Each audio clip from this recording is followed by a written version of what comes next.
Hey guys, so I filmed a planting tomato video a few weeks back and I had some technical difficulties. Got some of the video, so what I'm going to do is film a caring for your tomato plants video now a few weeks on and add in some of the other video from planting tomatoes, so hopefully you'll get the whole thing all in once and maybe it's even better that way. Let's get started.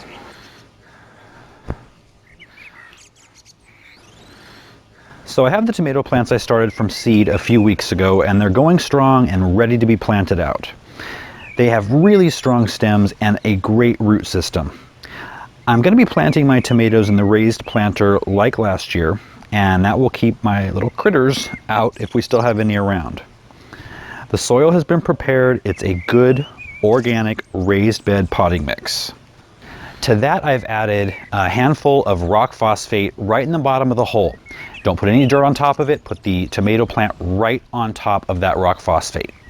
The second thing I added is some good slow release organic fertilizer mixed into the top 3 inches of the soil. I'm going to be growing these tomatoes straight up in cordons, meaning a single stem with all side shoots removed. So I can fit 2 plants per section and they won't be fighting for space. When you plant tomatoes, you want long stems, and I'm going to make them even longer by removing some of the bottom leaves. You do this because tomatoes will produce roots anywhere the stem is in contact with the soil. So we start by burying them deep. That will produce roots all the way up the stem, making for a stronger, more productive plant. Once planted, I'm going to add the mulch back to keep the moisture in the soil. There are 2 types of tomato plants, determinate and indeterminate. Determinate means that the plant it's genetically programmed to grow to a specific height, produce all its fruit at one time, and then that's it. An indeterminate plant keeps growing and growing and growing until it gets knocked down by frost. If you're in a frost-free area like me, it can produce all winter long. Indeterminate plants can be trained as cordons, like I mentioned, a single stem which focuses on fruit production rather than leaf production. You can do this with any indeterminate tomato. As you see now, it's been a few weeks and the tomatoes have grown. You can also see that I've added the lines for them to climb.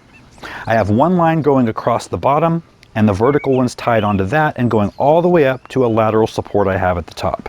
Now, tomatoes are not natural climbers. In fact, they're more likely to sprawl across the ground. The problem is, if you let them sprawl across the ground, they're going to get wet when you water, get mud splashed onto them, lay on wet soil, and that is going to promote disease. But getting them to climb isn't difficult. You don't have to tie them up, just wrap the vine around the vertical support as it grows. It's best to do this midday when the plant is a little more bendy. In the morning and evening, there's more water in the stems and they're easier to snap. So every few days, just go out for a little visit with your tomatoes and wrap the ones around the whatever you're growing them up that need it. It doesn't have to be wire, it can be twine or a bamboo or wooden stake. So getting them to climb is easy, but tomatoes actually want to produce a lot of growth at the expense of fruit production. And so you want to limit the amount of plant growth so you can get more fruit. And we do that by pinching out the side growth.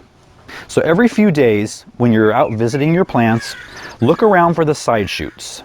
The side shoots develop where the leaves meet the stem, in the armpit as I call it. You can see here is a small one and here is a big one. We're going to take them all out, all the time. Now you want to make sure you're taking off leaves and not buds and blooms. If you follow the main stem up, and sometimes at the armpit it might do a little jog to the left or right, you can see though that at the armpit there's a little side shoot coming out. I'm going to pinch it out. You can see up here there's a little branch with blooms. It's not coming out of the armpit, it's coming directly off the stem. So other than the flowers, that's the way to differentiate between the side shoots and bloom stems. The last thing we're going to do is just tidy up the plant a little bit. At this point, some of the bottom leaves might be turning a little yellow, maybe getting some spots on them. So we're just going to go by and cut those off. The whole thing here is preventing disease. We're going to cut off any leaves that are yellow, spotted, touching the ground or crossing into other plants. This is going to improve the airflow, and it's really important, especially if you have wet summers, which makes tomatoes very susceptible to blight. So we've planted out our tomatoes, and we've gone through, what to do over the first month or so. You're going to continue to wrap the vines right up whatever support you're using. You're going to pinch out those side shoots, and they're very heavy feeders, so you want to make sure you feed tomatoes well. This is what I use. Mater Magic. It's organic and slow release. It's the same one I use at planting time. And not only does it have all the essential nutrients for strong plants and great fruit production, but it has calcium, which is really important for tomatoes. You may have noticed some of your tomatoes at some point looking like this. That's blossom end rot, and it's caused by a lack of calcium in the soil. So this will help take care of that as well. So it's really great stuff. It feeds your plants organically for up to 3 months. I also use a liquid fertilizer spray made up of seaweed and molasses. And what the seaweed does is it makes the leaves really tough, so it keeps the spider mites away. And the molasses acts as an antibacterial. One more thing is watering. Tomatoes need a lot of water, and they need consistent water. If you've ever noticed your tomatoes getting cracked or split, maybe even like right around the top in a circle or kind of out from the stem, that is inconsistent watering. Because what will happen is the tomato will kind of sit there when it's dry, and then when it gets a lot of water, it just grows real quick and busts the skin right open. So keep the soil moist and you're good to go. The last thing I want to talk about is pollination. A lot of people, they'll have a lot of flowers on their tomato plants, but then no fruit, and the flowers will just dry and fall off.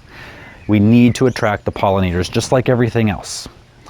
A great way to attract pollinators is to get some basil plants that are already in flower and plant them around your tomatoes. Bees love basil flowers. They eat them up. And it's been said that basil will enhance the flavor of tomatoes that are growing nearby, so it's a win-win situation. Another thing you can do is when you're out visiting your tomatoes, give them a tap, a hard tap. And what that's going to do is kind of loosen up the pollen and get it where it needs to go, and just give the bees some help. I hope this information has been helpful to you. As always, I really try to boil down the information to make it as clear and concise and easy as possible. So I hope that's what happened. If you learned something or enjoyed the video, give me a thumbs up, maybe subscribe. And if you have any questions or comments, please, as always, put them in the comments, and I will try to answer as many as I possibly can. Thanks for watching, guys. I'll see you next time.